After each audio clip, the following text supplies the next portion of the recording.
السلام علیکم فرینڈز، ایک نئی سٹوری کے ساتھ حاضر ہوں۔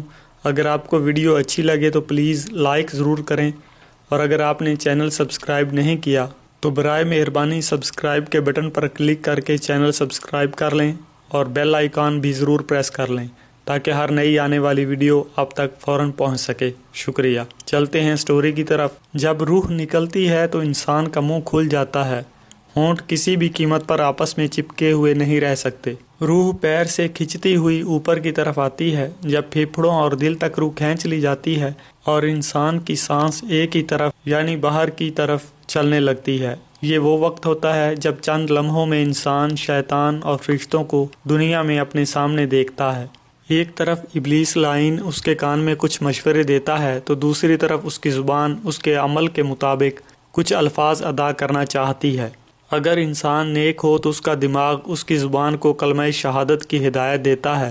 اگر انسان کافر ہو، بد دین ہو، مشرک ہو یا دنیا پرست ہو تو اس کا دماغ کنفیوژن اور ایک عجیب ہیبت کا شکار ہو کر شیطان کے مشورے کی پیروی کرتا ہے اور بہت ہی مشکل سے کچھ الفاظ زبان سے ادا کرنے کی بھرپور کوشش کرتا ہے۔ یہ سب اتنی تیزی سے ہوتا ہے کہ دماغ کو دنیا کی فضول باتوں کو سوچنے کا موقع ہی نہیں ملتا۔ جب روح نکل رہی ہوتی ہے تو انسان کا دماغ ایک زبردست تکلیف محسوس کرتا ہے لیکن تڑپ نہیں پاتا، کیونکہ دماغ کو چھوڑ کر باقی جسم کی روح اس کے حلق میں اٹکی ہوتی ہے اور جسم ایک گوشت کے بے جان لوتھڑے کی طرح پڑا ہوتا ہے جس میں حرکت کی کوئی گنجائش نہیں رہتی۔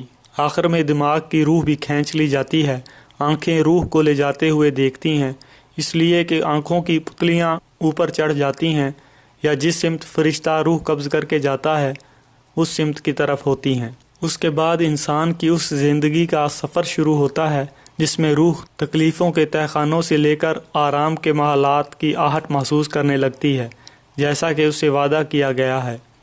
جو دنیا سے گیا واپس کبھی نہیں لوٹا، صرف اس لیے کیونکہ اس کی ارواح عالم برزخ میں اپنے ٹھکانے پر پہنچا دی جاتی ہے۔